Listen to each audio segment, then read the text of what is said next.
Hi kids, I'm Marko. I'm going to be leading you on a journey of a can crushing experiment.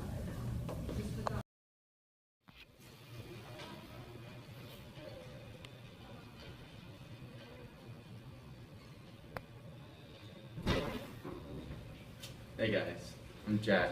I'll be your pilot here on this logistical journey, flight, learning about gas laws.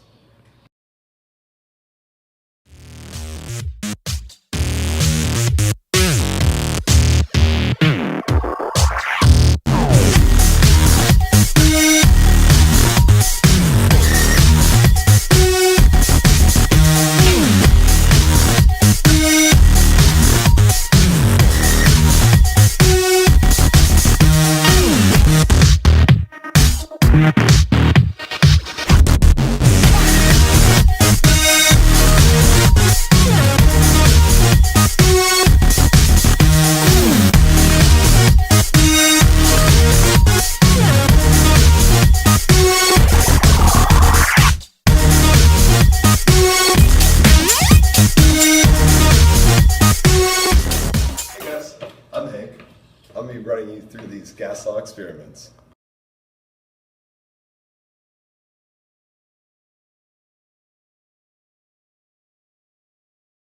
Remember kids, always wear safety goggles for the duration of the lab. Don't want to get hurt. Here's the safety pattern we'll be using today. Kind of getting to look at if you use it properly. It's not that bad. First, plug it in. Right now it's off, no heat on. Once you turn it on, it's going to start heating up. You don't want to our first test, we're going to use just a small water. Then we're going to see if it carries a much water.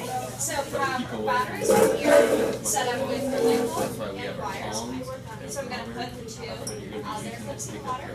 And you see that the light bulb does not light up in just a still water. Teacher's preference, you might be using a Bunsen burner. Okay. It's cooler, but it's also more dangerous because you have an open flame. Just remember, keep your distance and use your tongs to keep the can over the flame when you're using it. In case of a fire, there's a couple things you can do. First, stay away from the fire. You don't want to be on fire because that would hurt you. The next thing you can do is notify the teacher or the adult in the room. Usually they'll be the one to handle a fire extinguisher and make sure everything stays safe. Now we have our special guest star, Alyssa, to teach us another safety tip. If you have long hair, make sure to tie it up in a ponytail.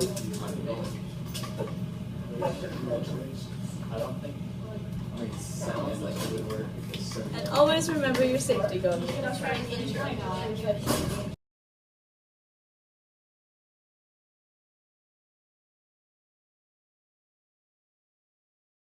don't want to fill your tray of ice with some water. 250 milliliters. Like so.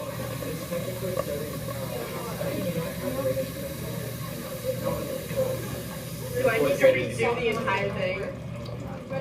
California's in a drought. Okay, so you got to add 15 milliliters of water to the can. So we're going to fill this up with water. So 15 milliliters. Yeah, that's 15. So 15. That's about 15 milliliters. And now we're going to fill up the can with it. There you go. This can also add 15 milliliters of water. Yeah. Oh yeah.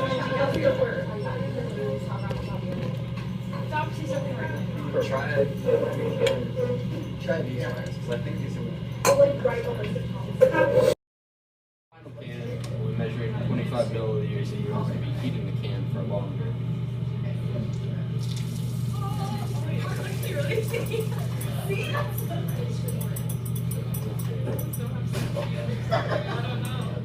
Grams of rock salt, which will lower the temperature of the water. Temperature of the water is currently 5 degrees Celsius. Adding the rock salt will lower the temperature.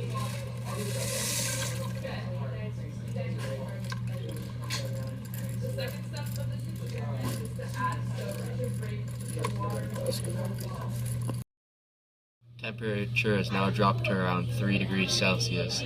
Now we're ready to turn on the heating pad. We're going to turn on the heating pad to about 6.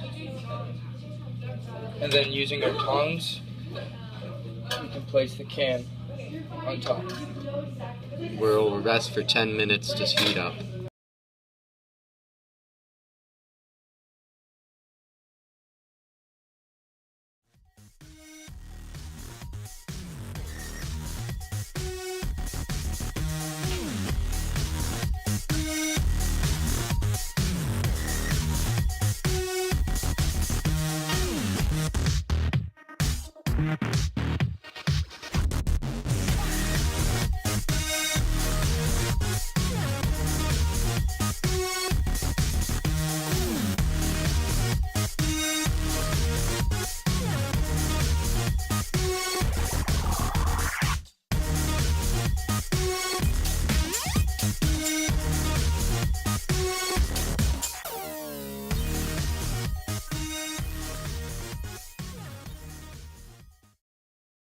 So, how does this experiment work?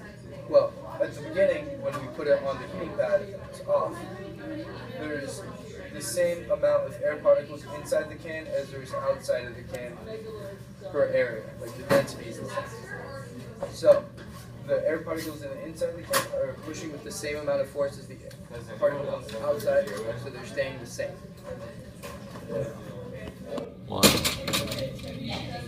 As the can is heated, the air particles on the inside are excited and they start moving faster. As they move faster, more of them leave through the little opening in the top of the can, leaving less on the inside. Since it is hotter, the pressure is the same with less particles than on the outside where it was cool. Now, although the can is ready to be flipped. You need to say how many milliliters of water. You need to be like, And then when you lift it up, are you sure? water has been sucked into it. Okay, fine, go on. Now we're going to put our next smaller can on. It also has 15 milliliters in it, and we'll heat it for the same amount of time. For our second can, the smaller one. Dun, dun, dun. What? Once again, the water comes out.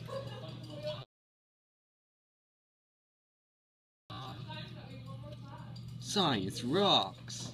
Yeah.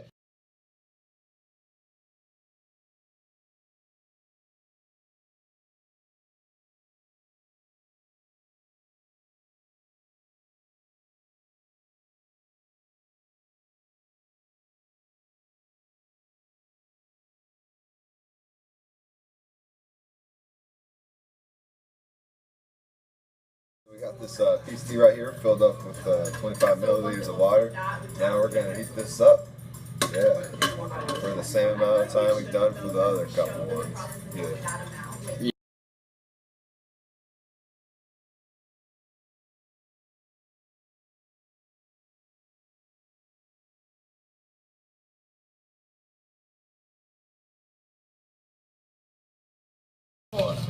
Very cool! Yeah, thanks, man. Once again, the water sucks up. His was a.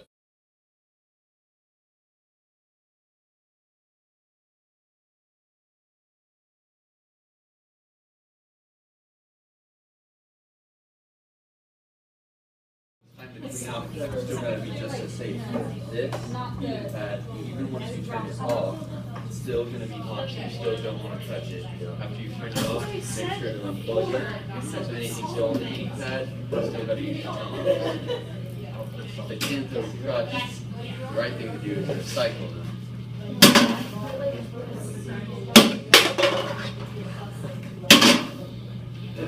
Now we have to dispose of the water.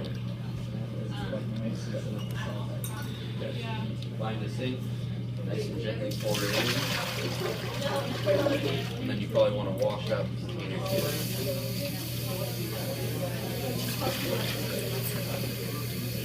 their hand dry it, turn it over so it can dry on its own.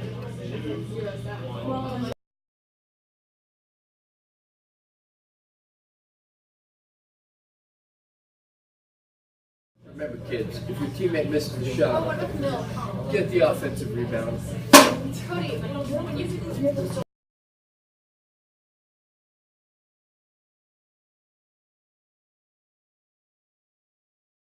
On.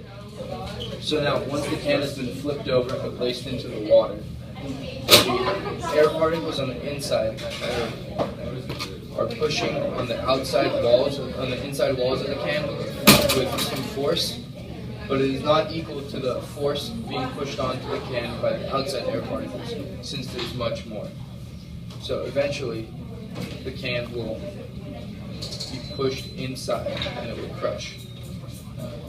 Because the forces aren't the same, so it's going to go to the greater, stronger push. On. To demonstrate the uneven forces, I will be representing the air on the inside of the can, while Hank will be representing the air on the outside of the can. So, at the start, we're both pushing on the wall of the can with equal force, but after it's been heated and put into the ice water, I have less force to push with, and the can starts getting pushed in. One. So now let's get into the science of why this experiment works. To make the can crush, we have to manipulate the pressure, the volume, and the temperature. The temperature is most clearly manipulated when we turn on the heating pad, and it would increase the temperature of the can. So when the temperature increased, the particles on the inside started moving faster. As they were moving faster, they were leaving the top more frequently, creating less pressure on the inside. So then when we flipped it,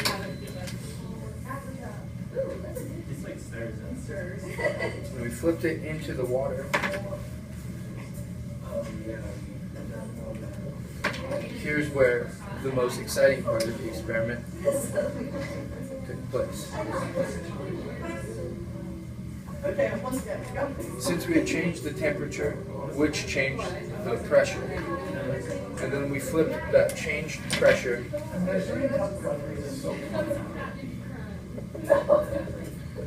into the can, into the water. With the other two variables changed, the can was able to be crushed because now the volume had to change.